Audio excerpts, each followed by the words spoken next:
buli asobola funa bendera ya Uganda obeere nayo. Oba nnene oba ntono njagala okusaba funa bendera ya Uganda obeere nayo. Oba okutte katono oba okutte nnene nebeera ne bendera ya Uganda. Giteke ku taxi yo, giteke ku boda yo, giteke ku kizimbe kyo, giteke ku business yo. Fenna tusobole okugatta omwoyo ng'omwoyo gumu gwaki gwa Uganda. Guno omulimu gwe tugenda okukola mulimu gwa Uganda. Tugenda kulwanirira Uganda nga mulimu n'abapoliisi abo, mulimu n'abasirikale. Tugenda kulwanirira abo abaana aba boda be babonyabonya. Tugenda kulwanirira abaana ba ghetto be bawa omutwalo bagende ate balwanyisa ababalwanirira. Tugenda kulwanirira buli omu basebo ne bannyabo. Oba muli wankwe kulwanyisa omuntu akutte fulaga representing eggwanga lye oba olidde na mu nsirukwe. Sawa zino ensi egenda kukiraba baani balabe b'eggwanga na baani abaagala eggwanga, baani abamenyi b'amateeka na baani abagoberera amateeka. Teekawo amaaso abiri, ffe tugenda kubakunamya, bajja kukunama. Byonna babikoze babimazeeyo. Yes, okay. Amawulire ge twolekedde agaakagwawo mukwano gwange ampuliriza obunkenke okutya n'akasatiro byeyongedde munda mu State House eyajje no Museveni omusajja omukadde ow'enkofiira. Kaakati nga President Ssenta Mitembo atalaga ebitundu ebya Guleeta Masaka, uliriza waliwo amawulire agafulumye nga gantiisa era nga gakwennyamiza eri buli munnayuganda ayayanira enkyukakyuka. Waliwo omupango munda mu kakiiko ak'ebyokulonda akakulirwa omusajja Engineer Dr. Simon Mujanyi Byabakama ng'ali wamu ne General Museveni, nga bali wamu ne Mathias Mpuuga Nsamba Finito, bano nga beeteeseteese okukola amancoolo mu kalulu ka 2026 oluvannyuma lwa NUP President Ssenta Mitembo okulangira ekiyitibwa protest vote. Bano nga bagezezzaako okugirwanyisa, bagezezzaako okutiisatiisa, bagezezzaako okubuzaabuza bannayuganda ne balemera ku kintu kimu. Tugenda kubeera nga tukanoonya, tugenda kubeera nga tukalonda, tugenda kubeera nga tukakuuma, ate bwe mukabba tugenda kubeera nga tukabanja. Kaakati nno amawulire galaga nti waliwo olukwe mwe bagenda okuyitira okulivula NUP naddala mu bitundu mbu ebya Buganda. Abasajja aba DF n'aba NRM beegabira ebifo bino ku mpaka ku ddembe. Wuliriza omukyala amanyikiddwa nga General Proscovia Nalweyiso ebibye byaggwa dda. Wuliriza ggwe ebyama nkuleetedde. Ono yagobwa dda, ono kizuuliddwa nti yafuumuulwa dda, ono akalimo maneya ne emmye mu State House, ono takyakonkona. Ebigambo bimaze okubeera nga bizuuka. Kyokka nga mu mbeera y'emu ebikwatagana ne ku bendeweera oba giyite fulaga ey'eggwanga Uganda byongedde okubeera nga biranda. Maama Switzerland ebigambo eno birinnye enkandago. Era njagala okitegeere nti bw'obanga owubyeko olubu lw'ekigere mu ggwanga Uganda okukwata fulaga oba bendeweera okubeera nayo ey'ensi yo mbu wetwolekera banditeekawo layisinsi. Kakati nno abasajja bongedde okubeera nga beekaza nga bongera okutwalira amateeka mu ngalo munda mu ggwanga lyattu erya Uganda. Kakati bingi nnyo betugenda okubeera nga tutunulira. Omusajja amanyikiddwa nga Lwasande n'omusajja amanyikiddwa nga Ssekikubo Erw'emiyaga Sembabule, ebigambo nabo byongedde okubeera nga biranda. Wabula nga n'ejjaamu eyakutte essaawa 20 General Museveni ng'atudde mu kkubo waliwo ebizuuse, wandibanga waliwo abaafudde mu kkubo nga bagenda mu malwaliro. Kaakati nno bannayuganda bongedde ku mbeera eno eyabaddewo mu jjaamu eyagenze mu byafaayo eby'eggwanga Uganda. Kaakati nno n'amalala mangi nnyo ge tugenda okubeera nga tutunuulira. Mu UPDF waliwo bannamagye abavuddeyo ne bakakasa ne bagamba ffe tuli ku sayidi y'abantu, tuli ku sayidi y'abannayuganda. Gwe balonda nga pulezidenti, gwe wenna atakkirize nti gwe balonze oli wakubeera ng'otulaba kimaafiya. Bannamagye basazeewo bagamba bannayuganda gwe batuwa gwe tugenda naye. Ampuliriza nga sinakubeera nga ngenda wala, kansooke nkumuliseeko katono nnyo ku kibadde ekyotera ate nkomewo nsumulule ng'omaze okuteekako ekigalo ng'enkola yaffe olwo lulyoke lwogoome. Tuyongedde ekyotera nasebe ekyotera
nga president Kyagulanyi Ssentamu Mitembo yonna gy'ayitira abantu bava ebule n'ebweya okumpi n'ewala okujja okumuwaniriza okujja okumubugiriza okujja okuwuliriza ebyo by'aba beesibiridde by'aba beetikkidde bwe gutyo n'ekyotera bazze mu bungi era ng'ensi esigadde yeebuuza ddala kitundu ki ekikyasinze Arua, Luweero, Masaka, Kyotera, Bukomansimbi, Kalungu. Kakati nno yonna president gy'ayitidde abantu minzaani baazikola ne zibalemerera okubeera ng'ate bageraageranya namungi w'omuntu ali mu bitundu eby'enjawulo. Kino kye kisinga okubeera nga kitiisa, kye kisinga okubeera nga kiteeka ku bunkenke abasajja n'abakazi abali mu gavumenti y'omusajja omukadde Generality wabulwa omusajja ow'enkofiira.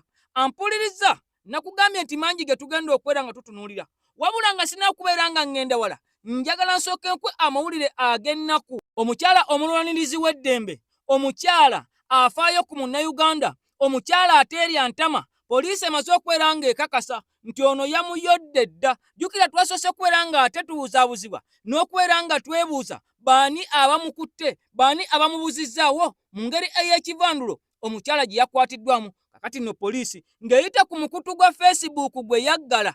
Wuliriza, gavumenti yaguggalawo. Kati poliisi kweyitidde n'etegeeza bannayuganda nti omukyala ono amanyikiddwa nga Sarah Bireete ye mulina era yamukutte dda, ali mu kaduukulu emabega w'emitayimbwa gyabwe, era mbwe essaawa yonna agenda kubeera ng'atwalibwa mu kkooti lwe tujja n'okutegeera emisango gye bagenda okubeera ng'ate omukyala ono bamuggulako ng'abasajja n'abakazi abapoliisi abavuddeyo okubeera nga bakonfaminga nti omukyala ono bambi bamukutte. Nkugambye nti omukyala ono abadde teyeerya ntama, era omukyala ono y'omu kwabo abazze nga boogera ebigambo nga bwe biri era nga bwe birina okubeera nga bibeera. Era ye mukyala abadde ng'avaayo entakera okulumba General Museveni n'amugamba ekituufu nga bwe kirina okubeera, n'amukakasa nti ensi Uganda si ye, n'amugamba ensi Uganda ejja kubeerawo nga wooli, era ensi Uganda yaliwo nga toliiwo, era ensi Uganda ejja kubeerawo nga toliiwo. Kakati ebigambo by'omukyalo ono ebimu ku ebyo njagala mbikuwe, kyokka ng'ate emboozi ku zimu ze yasembyeyo okubeera ng'atuwa ye Yabbendeweera yavuddeyo n'ategeeza nti buli munnayuganda yenna alina ebbeetu, alina eddembe okukwata n'okuwuba n'okusiba fulaaga ewuwe waka mu maka ge oba ku muti mu luggya lwe, ate ne yeewubiraawo nga teri naamukuba ku mukono. Ebigambo bye bino bwe tubivaamu tulyoke tweyongereyo tugambe nti mu UPDF abasirikale ab'amagye bakakasizza nti omuntu abantu gwe banaalonda fe gwe tugenda naye, ate ne balabula ne bagamba bannayuganda mulonde omutuufu anaakola ebyo bye musuubira nti agenda kubibakolera, mulonde owa future wabula so owa past. Ndowooza omugezigezi oba omaze okubeera ng'opiikinga. Kansooke nkuwa ebigambo by'omukyalo ono, ate naawe atamumanyi omutegeere, naawe abuuza yaani yadde omumanyi obanga tomwetegerezanga otegeere nti omukyalo ono abadde nnyo ku sayidi ey'abantu abasajja bamaze ne bamuvuba. Wuliriza ebigambo bye. I want also to demystify the thinking that ruling Uganda is some form of rocket science, and we have one person with a vision, so we have one-eyed man amongst the blind, and if he's not there, the country can collapse. It's a lie. It's a lie. Nobody has a life cycle longer than a nation. Uganda was there before them, and Uganda will be there after them, yes, whether they like it or not. So we need a political transition, an orderly and peaceful transition of power from President Museveni. This was his first promise in 1986. Yes. A promise that he cannot deliver 40 years down the road. The national flag, if you look under duties of a citizen, if anybody is tearing, destroying a national flag, that's a crime. But popularizing a national flag is a duty for every citizen. But what is condemned is destroying. So if you find somebody cutting, tearing, that is a crime. But putting a national flag on your border, on your building, that's what every citizen should do. Okay.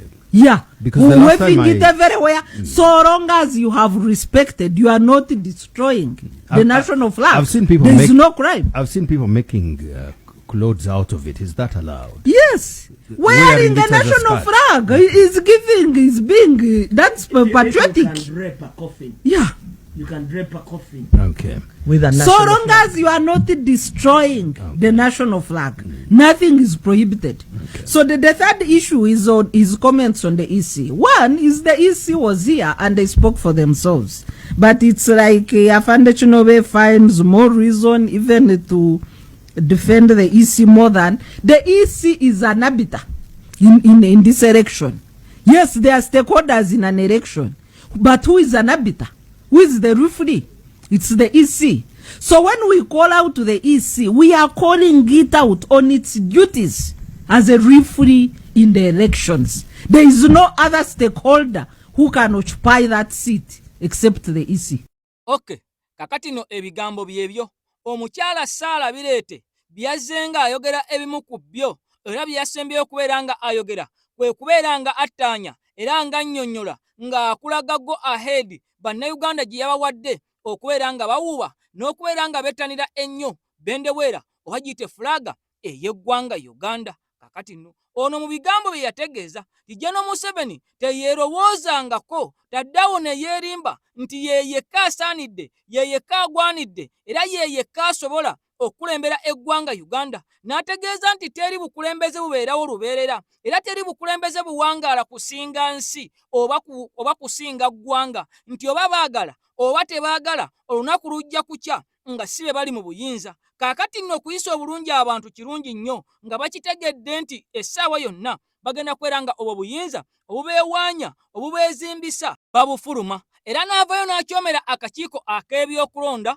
Wakati mu kukyomera akakiiko kano n'agattamu n'amagye ga UPDF nga ne CDF General Muhoozi Kainerugaba ono teyamutalizza. N'ategeeza nti emirimu gya EC waliwo be tulaba abagiwambye era akakiiko ak'ebyokulonda ke kalina eddembe ke kalina ebbeetu ke kalina okusalawo ku buli kimu ekigenda mu maaso mu kalulu kano kennyini bannayuganda ke bagenda okwera nga basuula essaawa yonna. N'agamba teri muntu mulala yenna ayina buyinza ayina bbeetu yeewaŋŋamya mu ntebe era ayambala ngatto za byabakama ku ssaawa eno. Kyokka nga tulaba General Muhoozi Kainerugaba entakera avaayo n'ateekawo amateeka agagenda okukolesebwa mu kalulu aka 2026. Kati ono ng'ebigambo byavuddeyo n'ategeeza bannayuganda byabadde birumbira ddala omusajja amanyikiddwa nga CDF ali mu ntebe ennene eyo ey'eggwanga Uganda era akulira amagye. N'amutegeeza nti toyina buvunaanyizibwa buno era toyina lukusa yadde gwe CDF lanka zo tezikukkiriza kuvaayo kukola mateeka ga kakiiko ka byakulonda oba amateeka agagenda okugoberwa mu kulonda okwa 2026 oba okulonda kwonna okugenda maaso mu ggwanga Uganda. Kale nno bw'atyo omukyala yamaze dde okwera nga abuzibwawo, kyokka ate oluvannyuma poliisi kugambye nti evuddeyo nga bw'olabye mu kiwandiiko neekakasa nti ono baamukutte era ali mabega wa mitayimbwa essaawa yonna agenda kwera nga alabikako mu maaso ag'ekkooti. Kakati nno bino byonna nga bigenda mu maaso, nakutegeezezzaako nti mu UPDF mu ggye ery'eggwanga Uganda mulimu abasirikale nga bo bagamba fe tulinze bannayuganda kye basalawo kye tugenda nakyo era ng'amateeka bwe galagira. Abasirikale bano nga bagamba fe twe tulina okubeera nga tuyimirirako era n'okugoberera tetuyinza kubeera nga tutyoboola yadde okujeemera constitution ey'eggwanga Uganda. Era nga bano bavuddeyo ne bategeeza bannayuganda mukole ng'amateeka bwe galagira. Wuliriza, amateeka gagamba ki? Bw'omala okulonda akaluluko mita zibeera 2 tovaawo woolondedde bw'oba oyagadde. Bw'oba toyagadde osobola okugenda ewo ne weebaka, naye ng'ekikulu kyakubeerawo n'okuuma akaluluko, kubanga akaluluko kano kankizo nnyo mu bulamu bwo mu myaka 5 egiba giddako. Akalulu kano ke kagenda okulimira enguudo, akalulu kano ke kagenda okuwa security, akalulu kano ke kagenda okukendeereza ku misolo, akalulu kano ke kagenda okuteera eddagala mu ddwaliro, akalulu kano ke kagenda okubeera nga ate fiizi mukwano gwange eyo zifuuka lufumo ng'abaana b'ozaala ate basomera bwereere kubanga ensimbi weeziri obuwumbi n'obuwumbi. Jjukira nti Uganda yazuula dda golodi saako n'amafuta ate omusajja omu byayita ebibye era nga bw'aba ayimiridde ng'ayogera ku mafuta agamba mayi oyiro, bw'aba ayogera ku golodi agamba mayi golodi. Kakati ono bw'obanga ogenda kumulonda kimanye nti bino tebigenda kukuyamba. Kati munnamagye akugamba nti londa oyo gw'olaba agenda okuyamba, tolonda na kutya, tolonda na busente bakuwadde 10,000, 20,000, 15,000, tolonda lwakuba bakuwadde ennyama, tolonda lwakuba bakuwadde ekisaati. Kati londa ng'otegeera era londa nga weetegeerera era londa ng'omaze okulowooza kwani agenda okukukolera ebirungi, kwani agenda okukulaakulanya eggwanga Uganda, kwani ayagala ensi yo, kwani ayina emyaka ekyamazima egiswala egitaswaza buswaza, gwoba olina okubeera nga olonda. Munnamagye ono agamba kati we tunaamala okubeera nga tulonda akalulu bwe kati mu bungi nga bannayuganda basazeewo omuntu gwe basazeewo, ate oluvannyuma byabakama n'alangiriramu ebirala. Wulirizawo wano wakulu, munnamagye agamba wa UPDF akugamba nti protest vote olina okubeera ng'obanja akaluluko, era ne bannamagye bangi nnyo yavudde okubeera ng'aboogerera abali emabega wa kino. Singa bannamagye abamu oba byabakama yeekobana n'abantu abamu ne bagezaako okukuutiza constitution nga bweragira nti awangudde gwe balangirira, ekyamazima nabo beeteefuteefu okubeera nga badda ku sayidi ey'abannayuganda. Munnamagye wa UPDF jjukira nti pasentegi yalaga nti ebitundu 87 ku buli 100 bonna bawagira Robert Kyagulanyi Ssentamu Mitembo, era General Museveni mu kalulu akagwa aka 2021 tewali balakisi n'emu gye yawangula. Ekyongera okweraga lwatu nti amagye ag'abannayuganda go mu kuwagira gawagira Kyagulanyi Ssentamu Mitembo, era gwe bagenda okweera nga nabo ate basajja battu ne bakazi battu balonda okubeera nga embeera gye balimu embi, embeera envundu ey'okusula mu buyumba bumwana adaaki, ng'ate we bagulira emmundu empya bino General Museveni byagamba ate nabyo bikoma. Kale nno njagala nkuwa ebigambo by'omusirikale ono eyavuddeyo n'ategeeza nti UPDF tuli mabega w'abantu, ate abantu abagenda okulonda obulungi, abantu abagenda okulonda ekyo kye balaba nti kigenda kubagasa, abantu abagenda okulonda oyo ayagala ensi yaabwe, abantu abagenda okulonda oyo agenda okukendeeza emisolo. Kale nno njagala nkuwa ebigambo by'omusirikale ono bwe tubivaamu otegeere na bulungi nnyo nti Kyagulanyi bw'asiiba ng'akugamba nti bannamagye bangi abali ku sayidi y'abannayuganda, protest vote togitya. Bw'oba abanja akaluluko manya nti toli wekka, n'abamagye bangi nnyo. Omusajja be yeewaanisa bagamba nti agenda bawa amasasi 12 abali ku sayidi y'abantu. Wuliriza ate nkomewo, byabakama mu lukwe General Museveni omusajja mpuuga, akalulu ka 2026 kabasuza bagulungutana. Wenjogera bino wabula gye tunaku ntono nnyo tudde mu kayulu ne munnayuganda nkutira ekintu kimu, w'ogenda okulonda olunaku olwo olw'okulonda tolonda lwakutya, tolonda lwakutiitibwatiitibwa, tolonda kubanga ono akuwadde 2,000 londa oyo omuntu agenda okuteekera eddagala mu ddwaliro, londa oyo omuntu agenda okusuubiza nga kyasuubiza agenda kituukiriza, londa oyo omuntu agenda okuteerayo enguudo ennungi, londa oyo omuntu agenda okututumula ebyobulamu, londa omuntu gw'omanyi oyo agenda okututumula ebyobusuubuzi, kubanga ggwanga Uganda ggwanga ggaga nnyo. Naye tusigale nga tulomba lwa bukulembeze obukyamu, bukulembeze obutayagaliza munansi, bukulembeze obwefaako bukana bwokka. N'olwekyo ogenda okulonda nga 15 londa oyo omuntu agenda okukolera gw'omanyi nti mazima onaze agenda kukolera munansi. Amazima gali nti munnayuganda naawe gy'oli yonna weetaaga enkyukakyuka. Okay, atuma omukulu nkugambye nti tamagaamaga. Omusirikale mu bigambo bye abyogedde byonna ne biggwayo, n'akutegeeza nti londa omuntu oyo ekyamazima agenda okukukolera, era buli munnayuganda yenna gy'ali yeetaaga nkyukakyuka. Nakugamba nti General Museveni yavaayo n'akakasa n'agamba nti amagye ge ekyamazima meetegefu okubeera nga geŋŋanga abo abagenda okusituka abanja obuwanguzi bwabwe, kubanga ali lwedde okubeera nga obuwanguzi buno abunyakula, era ng'ebikolwa by'ababakama byonna ne Pulezidenti Kyagulanyi Ssentamu Mitembo yavaayo n'atutegeeza nti ono tagenda kubeera nga amulangirira. Wuliriza nnyo, General Museveni n'avaayo n'ategeeza nti buli musirikale agenda kumuwa amasasi 12. Kaakati nno bino ebigambo General Museveni bye yavaayo n'ayogera olunaku lwa leero, njagala nkutegeeze gwe munnayuganda ali eyo nti tekisoboka. General Museveni abasirikale baakugamba nti agenda muwa buli omu amasasi 12 bw'aba abatambulamu, era ng'alambula ennyiriri zaabwe abayitamu ali mu kuuma kamberenge oba ng'ali mu glasses eza bulletproof. Kati omusirikale yenna General Museveni gwakulaze nti asobola muwa amasasi 12, lwaki bw'aba ayitamu mu layini zaabwe ateekako bulletproof glasses? Lwaki atambulira mu kuuma kemberenge? Bw'aba ng'agamba nti bamwesiga era bamwagala nnyo era naye abeesiga lwaki abaakola ekikolwa bwe kiti eky'okutambulira mu kuuma k'emberenge aka bulletproof bw'abanga agamba nti abasirikale bano basobola omukolera, basobola okukola ekyo kyasazeewo, era bo abasirikale bano abeesiga 100 ku 100 lwaki tabatambuliramu nga bwe yali akola nga yakakwata obuyinza ng'ensi ekyalowooza nti akyayinza okugigattako.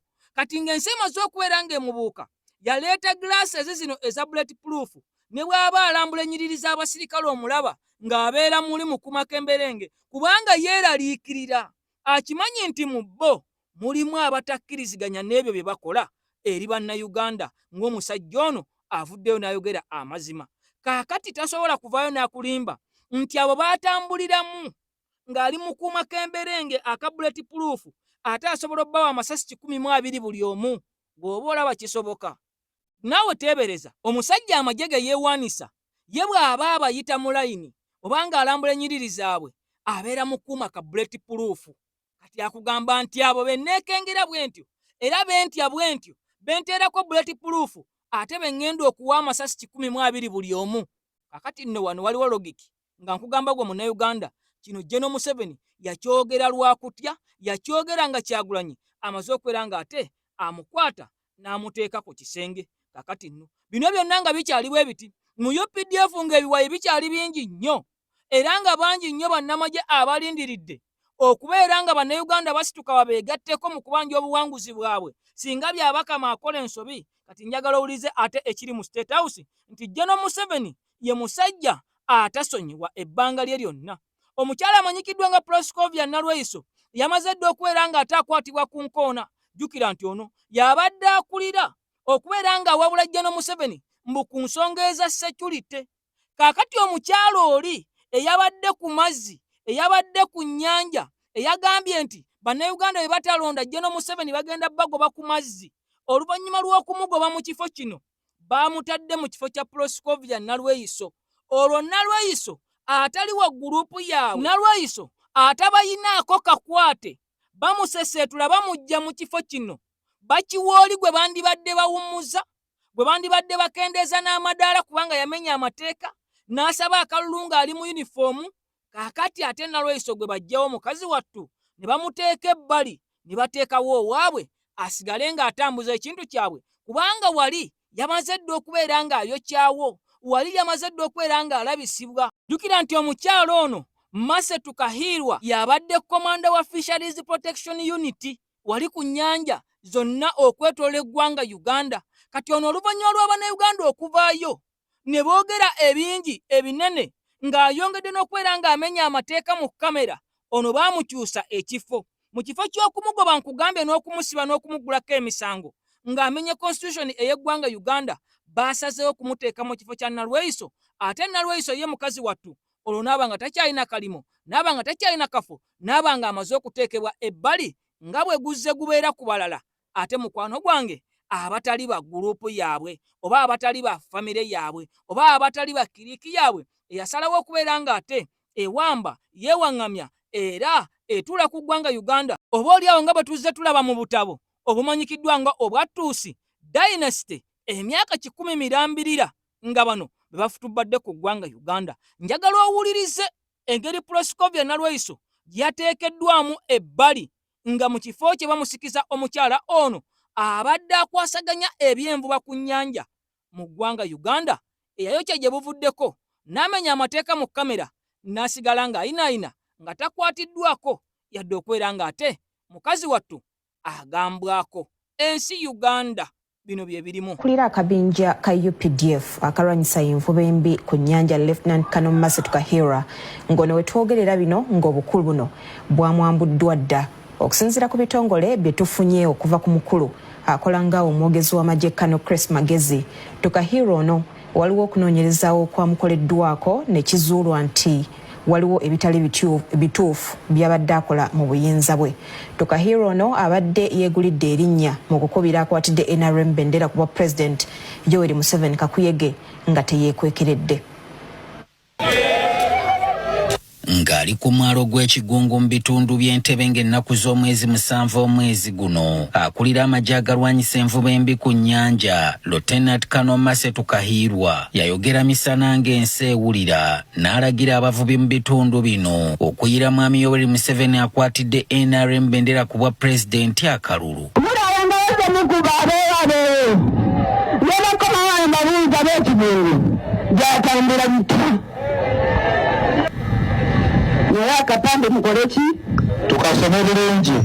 Tukahiirwa kino yakissaawo nga kakwakkulizo singa bano baali baagala okuddamu okweyagalirako ku nnyanja n'okufuna ku nsimbi omukulembeze ze yasuubiza abavubi.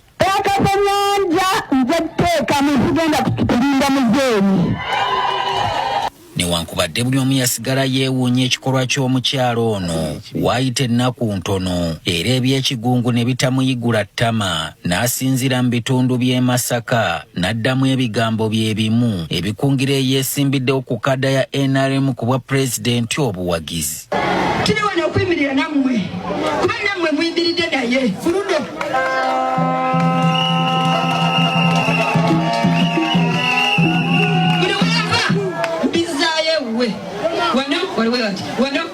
Kati mweba maazi tulabe oba akawumbi muna akafuna kati kiri kumpanguwe. Bannamateeka n'abaazirwanako bennyini ekikolwa kya Tukahiirwa ne banna abalala abaali bazze bawulirwa nga beenyigira mu byobufuzi nabo tebyabasanyusa era ne basaba wabeewo okubanoonyerezaako. Nti abo abamusemberedde bamulimba ng'amulaga nti bano bawagizi nnyo. Okiraba obuwagizi obwo nina abala mukwano nina atabamala mu bumenyi bw'amateeka. Ani yamutumye akolera ani? Kubanga twakirabye oyinza okuba bateeka nti bakolera President Museveni oba omuntu yenna.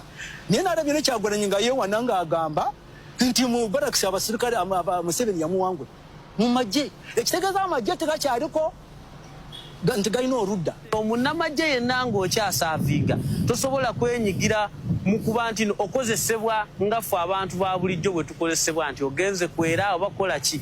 Ekyokubiri toyina kwenyigira mu kikolwa kyonna ekireetera omuntu wa bulijjo oba ne bannamagye banno okuba nti no beebuuza oba babuusabuusa ejje nga UPDF nga bwera nti nga libuusibwabuusibwa mu nkola yaalyo. Tukitegedde leero nti ennaku 2 emabega kyasaliddwawo nti Tukahiirwa ono emirimu gy'oku nnyanja agira agyesonyiwa wabeewo abalala abagikola.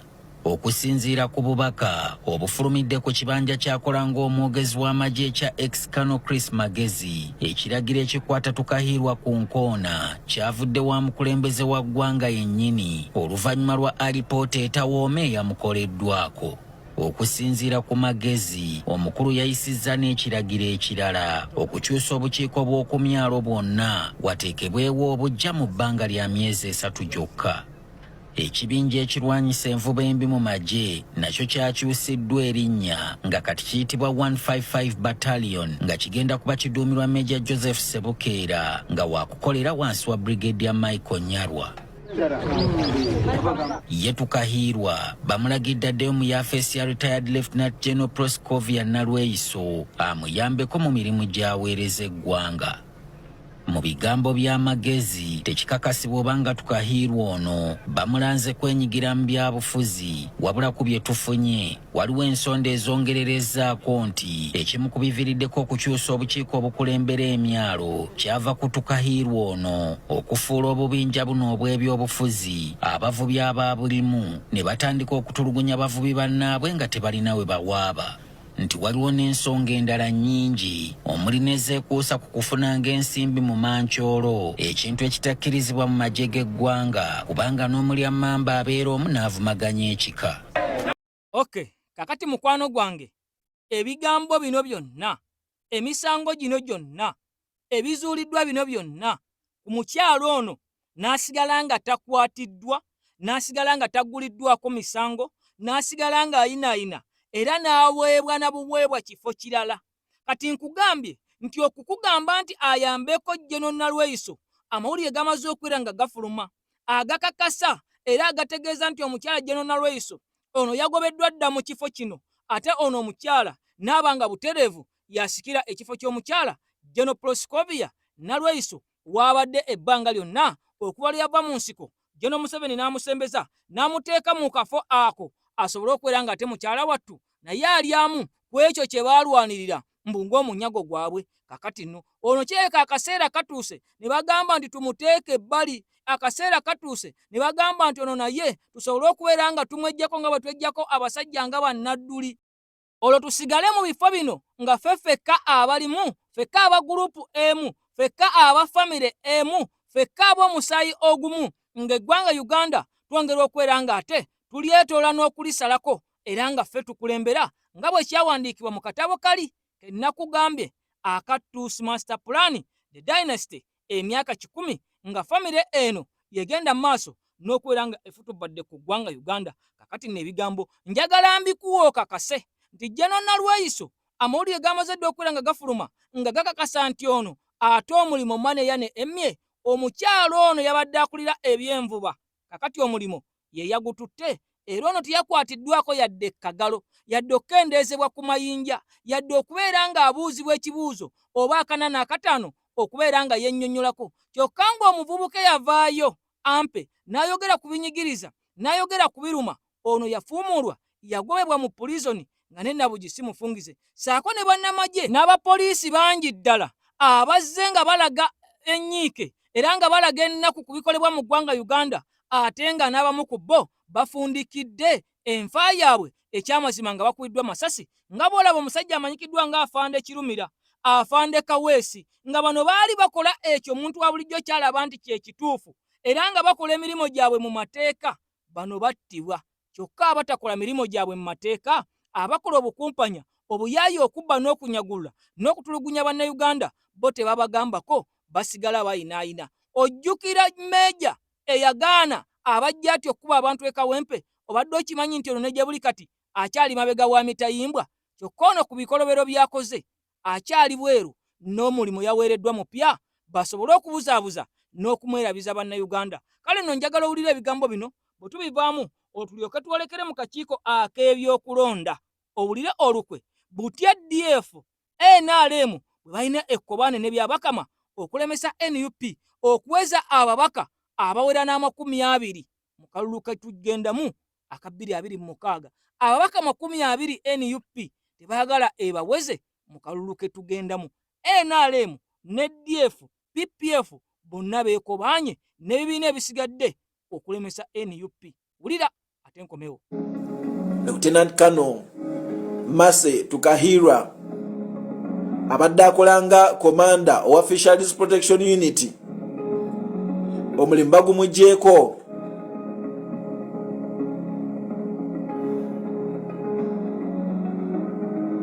ne bamuwa okubeera Senior Presidential Advisor on Defense and Security ate Lieutenant General oba Retired Proscovia Nalweiso abadde akola omulimu ogwo bamutadde ku bbali. Brigadier bannange wano wetulaga tugenda kufa. Njagala okutegeeza abadde akomandinga Fisheries Protection Unit ku nnyanja Lieutenant Colonel Mase Lieutenant Colonel Mase Tukahira yabadde akomandinga Fisheries Protection Unit eno gye bajjeewo ne bazza 105 Marines Battalion. Kati ono abadde agikomandinga Fisheries Protection Unit ebadde ku nnyanja nga bajje bagicomplainingako bamuwadde office endala, omuzungu akiyita reassigned, bamu-reassigninze mu office endala era abanga Senior President Advisor on Defense and Security. Ate abadde mu kifo ekyo ekya Senior President Advisor on Defense and Security ono omukyala we bamuzizza Lieutenant Kase ekifo kyazzeemu jukira kibaddemu omuntu kati akibaddemu abadde no Retired Proscovia Nalweiso yabadde mu kifo ekyo ekya Senior Presidential Advisor on Defense and Security abadde awabula mukulembeze wa ggwanga ku byakwerinda na butebenkevu. kati ekifo kyabaddemu Lieutenant General oba retired Proscovia Naraiso bajja kumuwa emirimu emirala, bajja kukola emirimu emirala, tebatubulidde ekifo mwe bagenda muteeka. Kitegeeza kale nno bwetyo gavumenti ya NRM bwezenga ekola ebbanga lyonna, era nga ab'amagye n'abapoliisi betulabyeko nga bakola ebikolobero mu kifo ky'okwera nga bakwatibwako n'omukono ogw'ekyuma n'okwera nga babagulako emisango ku bikolobero bye baba bakoze, ate bano bakyusibwa bukyusibwa nga bwe nakulaga owa poliisi eyali mu bitundu ebyekyotera eyasobya ku muwala n'amufunisa olubuto, ate okukkakkana ng'ono akyusiddwa n'atwalibwa mu bitundu ebyeyo mu mambuka, kati ng'ate abeeno babagamba nti ono baamusiba, kyokka ng'ate eri omusajja alya butaala era ng'ayinaayina. Okukkakkana ng'ono bamuguddeko nga baamugaba ku poliisi endala era ng'emirimu agikola bunnawattaka, ng'era ono talina mabega wa mitayimbwa yadde okwera nga ate atwalibwa mu nkomyo oba mu kkooti awere nembe n'omusango gw'okwera nga yatuusa ku mwana w'abandi ogw'obuliisamaanyi eyali talina kwera nga yeetuuka eyali akyasoma. Kaakati nnoono baamuta agende ne bino ebikolobero ate abikole mu bitundu eby'omu mambuka. Kati n'omukyalo ono emizeegye egy'okubeera nga anyaguludde omusimbi ogw'okubeera nga atuusiza ebikolobero ku bantu ku nnyanja, kati bamusindisa agende anyagule omusimbi wali munda mu ofiisi ekwatagana ku bya security mu ggwanga Uganda. Jjukira nti security mu ggwanga Uganda yesinga okubeera nga eweebwa ssente empitirivu. Kaakati ono obanga omujje ku mwalo, omujje ku mayanja ewabadde abantu abakopi naye nga abakenudde abakozeemu omusimbi omuyitirivu. Abalungi abatuwuliriza era abatulaba, olunaku olwaleero tukyaddeko ewa Sheikh Ashraf Dembe. Ssebo nsanyuse okubalaba. Amannya agange ye Sheikh Ashraf Dembe, akola ku bizibu by'enjawulo. Omuntu singa aba alina ebirwadde tumusomereddwa, tumuwa amazzi ga lukuya nga bw'obadde ogalaba, tugenda abantu ku kyoto ne twokya emizimu emibi egibabaamu n'okulomba edduwa. Abantu singa abeera ng'ali wano atuuse sobola okumulombera edduwa, ne waba atatuuse nga mpadde amannya ge ngali wala manetaze enamba yange yeno eri 0701763711 namwe banyinaffe abali ebweru oyagala okuba nti oyagala okulombera ku dduwa ng'olina ebizibu visa zibuze amakaga kolongotana sente zikola zimpita mu ngalo ojja kumpereza ekifaananyi kyo n'amanyago ebyo byokka bijja kummala nja kulombera edduwa ojja kutereera olunaku olusembayo mu mwezi mba n'edduwa eyawamu ffenna n'abalwadde bange abakadde n'abapya. Salaamu alaikum warahmatullahi wabarakatuh. N'atuuka n'okubeera nga yabazimba mu rizooti nga bwe kigambibwa, kaakati wamuteeka mu sisitimu eya security erimu ssente n'ez'ebigwa tebiraze nga weeziri awo n'ezaakagwirawo nga ziri awo, ono agenda kubba kyenkana ki? Kale nno eyandibadde asibibwa ku misango gy'akoze ku bannayuganda, ate mwana wattu yakyusiddwa n'eranka zijja kubeera nga zimwongerwa olwo bamusiime okubeera nga ebikolobero byakoze ku bannayuganda n'omusimbi gwanyaguludde, ate mukazi wattu asobodde okubeera nga abuukawo nakyo. Kaakati nno mu magye, mu poliisi ne mu bitongole bya gavumenti bingi ddala temugenda kuggwa bubbi, temugenda kuggwa bulyake, temugenda kuggwa bukenuzi, temugenda kuggwa mize, kubanga ate abagikola oluusi bongerwa madaala, saako abo bagezaako okukolera mu mateeka ate bambi ne basibibwa n'okubeera nga ate bavuvubibwa ne balema kubeera nga ate eddoboozi lyabwe lyongera okubeera nga livaayo. Kaakati nno bino byonna nga biri bwe biti, omusajja byabakama nakugambye nti waliwo pulaani enkambwe, pulaani namutayiika, pulaani enzito ddala gye balina ye ne General Museveni saako n'akabinja k'abampuuga ebigambo bye baavaayo ne boogera. Jjukira nti omusajja Abedi Bwanika asiiba awera nkolokooto mu bitundu ebyawali ekimanya kabonera, nga n'empuuga bw'atyo mu bitundu eby'Ennyendo Mukungwe yagamba ajja kuwangula. Oba abantu bamulonze oba tebamulonze, alina abajja okumulonda abajja okubeera nga ate bamuwanguza. Omusajja Lwashande yavaayo n'ategeeza n'agamba ye waakuwangula oba kiki oba ki, kyokka ng'ate Anifa Kawooya yavaayo n'ategeeza mu bitundu eby'Essembabule nti ye n'obululu bw'agenda okuwangulirako abumanyi. Kati wuliriza nnyo wano, bino byonna ebigambo ng'obigasse, nga n'omusajja amanyikiddwa nga Mbwatekama ow'Entebe yavaayo n'ategeeza n'agamba nti ffe oba tuyiseemu oba tetuyiseemu tugenda kudda mu paalamenti kegwakekeeto nnye, tulina okubafuga. Njagala otegeere nti bano abasajja baali bakola ddiiru ne General Museveni nga bwe bataataaganya, nga bwe basuula NUP era nga bwe bagiteekako embeera Diru gye baakola yali yakubaza mu Parliament oba babalonze oba tebabalonze oba bayiseemu oba tebayiseemu ng'omusajja Byabakama alina okubeera nga abalangirira. Kyokka nga kino Byabakama tekigenda kumukaluubirira kubanga ne mu kalulu akaggwa ono yalangirira abantu abataayitamu n'atuuka n'okulangirira omuntu eyakwata ekyokuna n'alangirira omuntu eyakwata ekyokusatu nga ne gye buli kati bano bakyakulembera mu ggwanga Uganda bali mu bifo ebyo Byabakama mwe yabassa ku mpaka nga n'abaagenda mu kkooti emisango gy'abasingirayo. Kati General Museveni okuteekateeka abalamuzi bwe babatwala kwetegekera misango miyitirivu gigenda kubeera mu kkooti nga bwe mwawulira. Njagala otegeere nti abasajja bano bayina ekibalo kyabwe ekyokuleeta abaka ba Paalamenti yadde nga tebayiseemu yadde nga abantu tebabalonze bano nga balina okubaza mu Paalamenti ku mpaka ku ddembe. Ng'era ne bw'onaagenda mu kkooti bano bagenda kukusingirayo nga Mathias Walukagga bwe yagenze mu kkooti omusajja Sseggona omusango n'aguwuuta buva. Enkola bweti bw'egenda okubeera. Wuliriza nga bwe kyali mu 2021 omusajja ng'alangirira abataayitamu abaakwata ebyokutaano abaakwata ebyomukaaga abaakwata ekyokuna naye ate ne gye buli kati nga bano bakyali mu bifo ebyo bwe baabalangirira nti bawangudde. General Museveni Mpuuga n'akabinja kaabwe kye baleeta mu kalulu ka 2026 nga bwe bamuwangula Byabakama yalina okubeera ng'amutaasa n'amulangirira n'ogenda mu kkooti. Kati kkooti nayo ne bagiragira negukusingisa olwo abasajja basigale nga bayinaayina n'okubeera nga balabisa NUP nti eyenjebuse era tekyalina maanyi yadde neeyo mu Buganda gyebadde yeewaanisa. Wuliriza ate mu mbeera y'emu eby'Essembabule Ssekikubo ayongedde okubeera ng'alabisa akakiiko k'ebyokulonda Ekkobaane n'omusajja General Ashande ataasoma yadde omusajja agamba nze ngenda mu Parliament kama mbaya ni mbaya we are protecting our gains. Akalubagabakabbe owa Nuupu yawangula ne balangirira yali mu kifo kyokuna y'ensonga lwaki ne president bamukiriza kuba lukuŋŋaana mu Entebbe Mayor's Garden oba ekifo kyonna ekiriraanye Entebbe tawuni bamutwala eri Ttanda.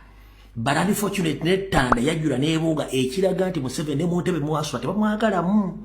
Nakano kaakano Wekitiibwa President togeza n'owaaba akakiiko ka NRM akafuga NRM kakwasa ebyuma kuba kyekatukoze sente zonna buli zoweereza abasajja abo n'abakazi bazibye abantu b'Entebbe tebaganyulwanga mu kintu kyonna kye wali oleese mu Ntebbe ate tebatukiriza kwogera bwegaga tujja kusiba tujja bebalese ne NRM mu Ntebbe okugwa wansi okukakana wansi ne baddira meya aliko ye Fabrice Rulinda yali wakuda gwe balangirira nampaka ng'amagye gamulangirira nampaka naye nga yali wakuna abavubuka ne batuuka otukyawa aba NRM ne bakyuka naye nga akakiiko katudde wali balya buli ssente buli zooleeta. Kati yenna yategese omukolo ogwo n'oleetera Nyando mukuba point blank oyinza obutadda mu State House ekyo kikubudde kubanga abantu information bagirina ate baakoowa. So bwente bwe njagadde okutandika kati njagala tugende ku information entuufu eyatuleese bulungi nnyo. Tutandikidde luddawa ab'Entebbe maze obbalaga kyekigenda mu maaso na buli kimu ekibaddewo mu kire bulungi nnyo. Kale katutandikire wano. Mukulu Simon Byabakama Mogenyi Mbereju, how are you? Hope you are doing fine. Njera otegeze eggwanga nti wetwogerera essaawa zino buli abantu bonna mu Uganda ndowooza bonna kati balonzi miliyoni 49 bonna balonzi kyekisookera ddala. Tulina obujulizi obulumika Byabakama nti eriyo abantu abatewandiisa mu kulonda nga obukonge bwabwe n'amannya gabwe n'eddito zaafulumidde ku voting slip locations nga weegali okusingira ddala kati amanya gaabwe nga tebeewandiisa mu kulonda obukonge bwa bwafulumye nga balonzi obukonge bwa bwafulumye nga abantu tebalina na national identification number nga tebalina national identification oba nini number nga tebazirina obukonge bwafulumye. Fun enough abantu bonna abaregisitaringwa mu diaspora n'ataregisitaringwa mu diaspora nga balina information bakwatako bonna buli bamufulumizza obukonge bubiri nkiddamu bonna babafulumizza obukonge bubiri kitegeeza nti kati tubadde tulina miliyoni 49 ez'abannayuganda tuteekwa nga tulina miliyoni kati 49 tulina miliyoni 10 nga plus ez'abalonzi if I'm not mistaken. If we have double voting slips, which indicates that one voter, he or she, had already have 2 voting slips, that means that the entire population of Uganda, we have 49 millions times 2, almost we are 100 plus voters. If not so, as you say that you have 21 millions, almost I think we have 42 millions of voters across Uganda, which is wrong, because that's the reason as you fail to display the voters register.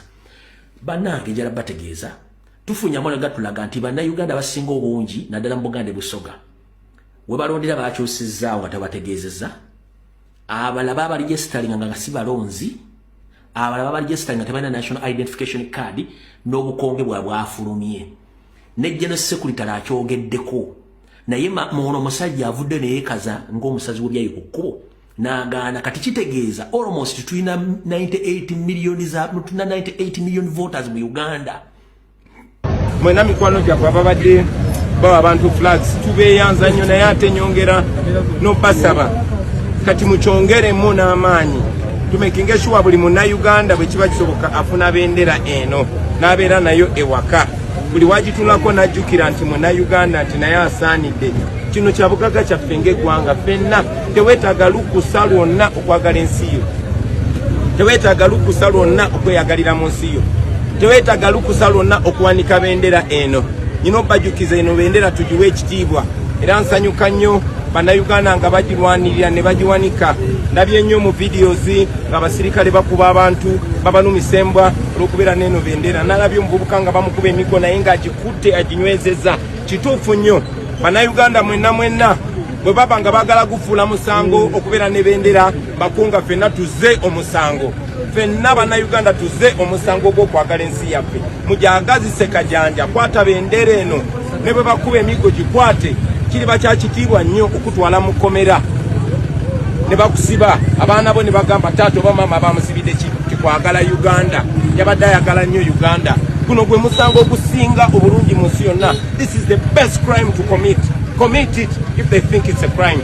Martin Luther King told us that if a law is unjust, it is not only right to break that law, but it is a moral duty to break that law. It is a moral duty for our generation to uphold this flag. This flag means unity. This flag means our ownership to our country. Don't allow anybody undermine this flag, not even the police. And I caution you, security operatives, mwabasirikale abakuba abantu kubanga balina flag. How can you beat somebody for holding a national flag? How can you send dogs to bite a Ugandan for having a national flag? That should be shameful. This is what we share in common. Love it, uphold it, respect it, fight for it, and defend it because it is yours, it is ours. Thank you very much. Kati ekibuuzo kitegeeza flaga zo zetuva nazo ku Uganda Cranes wetumala tuzisuule.